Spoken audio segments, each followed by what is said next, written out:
want to do is review what we did yesterday. Yesterday we talked about a vocabulary word that we're going to be talking about all year long, and that is a civilization. The way we broke down a civilization is that we discovered that civilizations have 5 main elements. And those main elements each went on a branch of a tree.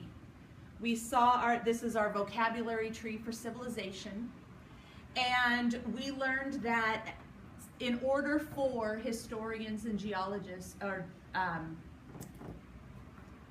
archaeologists to classify an ancient group of people as a civilization, they check for these 5 elements. And one of the elements is a written language. And we discussed that a written language sometimes is in poems, and they find evidence of it in archaeology. We also learned that civilizations must have a government structure with a leader, generally for armies. They have some sort of rulers, they make laws. Very often they're used for taxes, for implementing taxes and collecting them. Another main element of a civilization is religion. And in this religion, they discover items that people use in worship, and of their gods, or gods. Some civilizations had one god, and we talked about the word monotheistic, mono meaning one, and theism meaning a god. And polytheistic means poly meaning many, and they had many gods. So the polytheistic societies had many gods. So they had to have a religion. They also have public works, art, and technology. So that we decided was the big, huge branch that came here because it includes so many different things. Things like inventions, architecture, very often the public works are bridges. A lot of times they had to do with irrigation systems. They built roads and dams, canals, reservoirs, and many of those things together created a consistent food source. Also, the arts were things like music and statues, and function with beauty. Beautiful things that were created to provide a function, like carrying water. We talked about having a pitcher, but instead of just having the function of carrying water, they would decorate the outside. So they added art and beauty to their functional things. And then a social structure. A civilization also has social structure, which includes slaves and very often social classes, the people who are the most important in that civilization, the people who are in the middle, usually who do a lot of the work for the higher classes, and then the slaves, usually at the bottom. So that's what we discovered yesterday. Today, we are going to spend some time reading through an article about a group of people called the Sumerians. The Sumerians lived in what historians call the Fertile Crescent.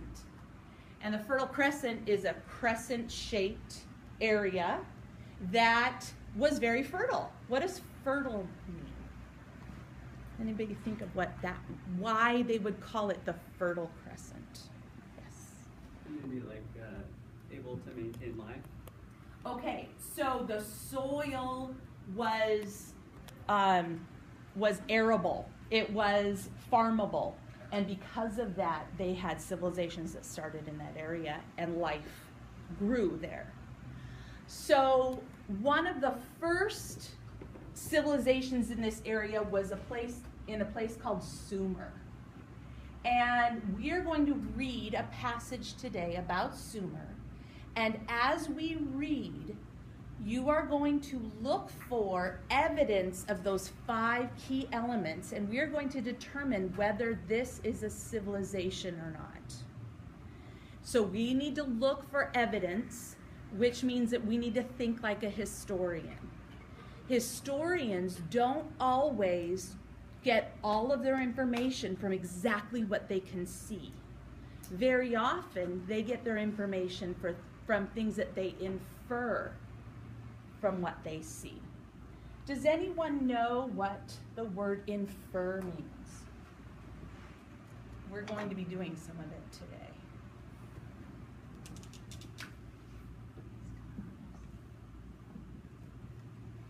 When I infer something. Like kind of reading between the lines, finding meaning within context. Very good. So I'm looking at what the text tells me, and I am reading deeper than just what the text says.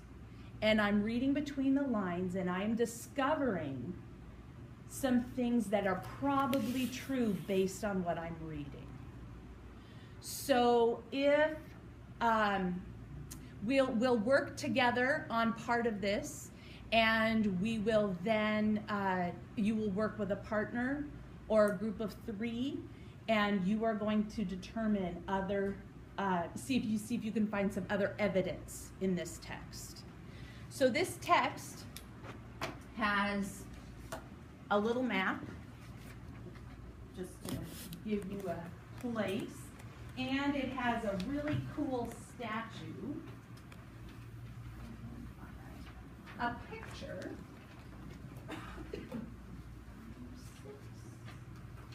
and this picture has a caption underneath it. Very often, information can be given to us by looking at captions. What does the caption say underneath the picture on the left? Sumerian goddess. So from that information, we can infer that this culture had which of the 5 elements of a civilization? Religion, I heard. So we can already infer that this civilization had religion.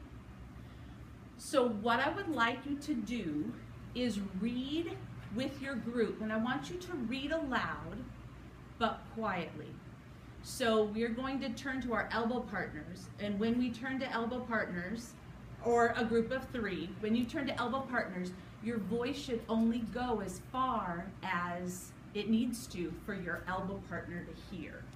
Now some of you are going to have dual elbow partners, so you'll need to read a little bit louder, but you don't want to read so loudly that people around you are struggling to hear their own elbow partner. As you read this text, I want you to find things, underline words that show, that give evidence of the 5 elements of a civilization.